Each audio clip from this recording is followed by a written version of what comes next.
You've had a long, rough day. Your mom is here. You've been back and forth to Logan Airport, and you played a doubles match tonight. And those two upstarts were pretty tough on you and Pam. They started out like a house on fire. They were down 3-1 before we could blink an eyelash, and almost 4-love, actually, Pam. And they had a break point on Pam Shriver's serve as well. They broke mine easily in the first game, and I was going, you know, what do we have to do here? They played really well, but then they sort of woke up and started missing some, and we started playing a lot better and didn't lose another game the rest of the match. That doesn't happen often to you, does it? Oh, starting that slowly? Yeah. No. No, but, you know, this was a tough day, so my mind wasn't exactly on hitting a tennis ball. Your mom, you have not seen her in a year and a half? Year and a half, yeah. Pretty good feeling to have her here then, huh? Terrific. Your father coached you up until you turned professional, didn't he?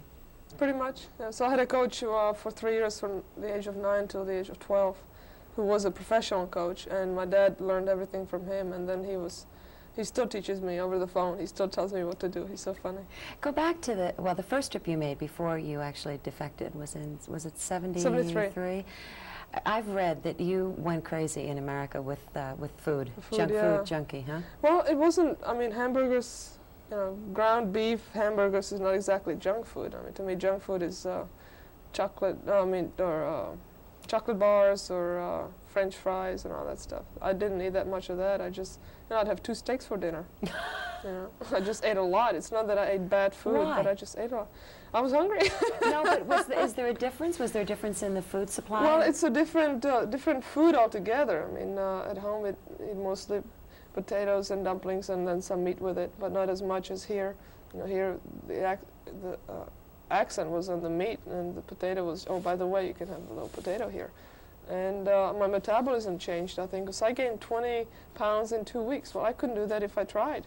Now, I could eat till I'm blue in the face, but I wouldn't gain 20 pounds in 2 weeks. But you went home not even knowing you were 20 pounds heavier, really. I thought I looked good. You know, I was filling up, and all the lines were there, and I thought, oh, this is good, you know, growing up and maturing, and little did I realize I was just fat. The defection. You've said that you left Czechoslovakia because psychologically you knew you would never play the kind of tennis you were capable of playing if you stayed. Well, I was told by officials that it was more important for me to be a good example for the young kids growing up than it was to be a good tennis player. And, what does that mean? That meant that they really didn't care how well I played as long as I behaved myself. And you know, I didn't like that because I felt that because of that I couldn't be the best I could be. And tennis was my life. I mean, I knew I was going to go to school and get my education, but I also wanted to play tennis, and I was told that just wasn't important. But what did behaving yourself mean? Don't become too westernized? Yeah, I guess. You know, don't be extravagant, don't be flamboyant, whatever. Don't be noticed. I think that's what it is mostly. It's just sort of be in the crowd and get lost. And I was always sticking out of the crowd somehow, you know. And you still are. You still do. When you look back on these last 11 years that you've spent in our country, has America been as good to you as you thought it would be when you defected? Better. How? Better. In every way. This is my home. You know, I love it here. But you were telling people in the press conference tonight, you have enormous phone bills. Well, your heart is, part of your heart must be with your family. Well, that's where I was born. It wouldn't be any different than if I was born in Arkansas and had been there for 10 years. You know, I'd be calling my family. I just could go there, but I couldn't go to Czechoslovakia.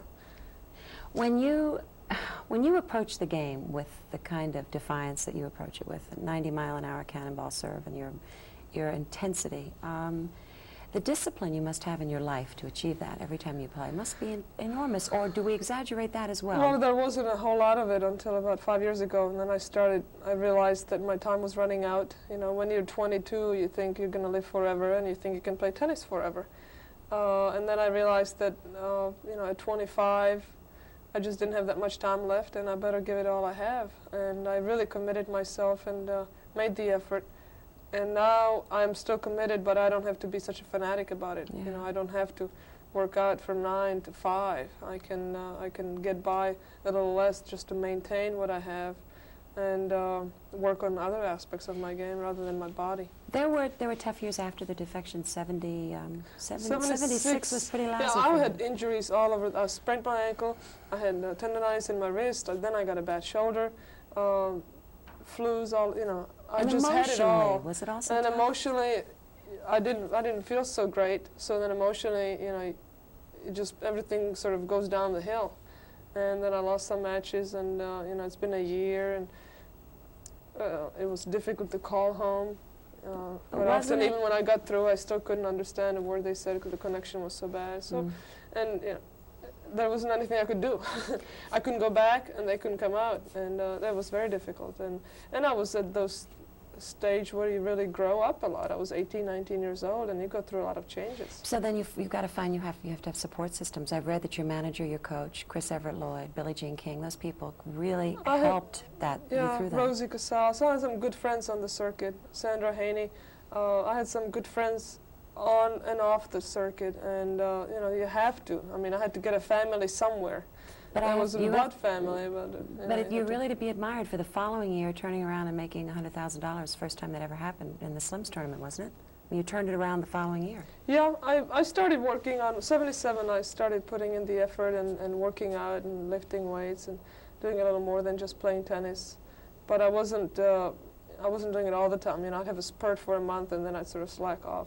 But it was still a lot better than up to that point. I was relying on my talent always. And that's when I realized I can sort of work at it a little bit. You're kind of interesting because you have I think you are. You have such a stardom in your field and your sport. Play spectacular tennis, but it doesn't seem in reading about you that you allow yourself too many luxuries. Oh, yes. Like what? Well, I have a terrific house that I think will be photographed in Architectural Digest. Oh, really? Is that the one in Mission Hill or in Dallas? No, in Fort Worth. I have, drive a Porsche. What can I tell you? Oh, listen to this. I have a Ferrari. I got it all wrong. I have some great jewelry. I have 5 dogs and a cat. Some great friends. I don't spend it all, but I enjoy it. You know, I'm not trying to save it for the next life because I can't take it with me. So I'm sort of living comfortably. If you had to pick a downside for the business that you're in, would it ever be the ugly accusations that are sometimes thrown your way by the press? It's that you really don't have any way to get back at them. You know, there are these people writing about your life, and they can make a statement, and whether it's true or not doesn't matter because there's no way that you can ever get that back. So it's frustrating, but I've sort of learned how to deal with that, and you know, like Katharine Hepburn said, I don't care what they say about me as long as it's untrue. Yeah. So I sort of try to look at it that way and figure that, well, they can get it all right. Talk about the foundation. My youth foundation? Yes.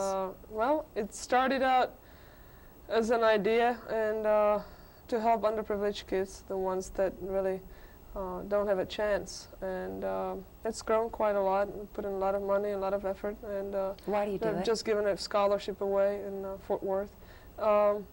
Well, I figured I wasn't born rich, but I wasn't born poor. I was comfortable, and I had a good family. And these are kids that don't even have a home or have a broken home and really don't have a chance. And I'm just trying to give them a chance, give them better. If they want to make it, they can, but you know, you can sort of help them along a little bit. And I'm not much into making money. I'm making a lot now and doing well with it, but I want to help other people. I'm not one to go on Wall Street and try to, you know, make it on the stock market. I would rather use that money and help other people, which is basically what I do with the foundation, get involved more with that, help all people. You know, there are so many causes you can get involved in, saving wildlife, saving the environment, you know, so many causes. So I think I'll be pretty active. That's great. I want to thank you for the time, Martina, and I mean it. Good luck to you.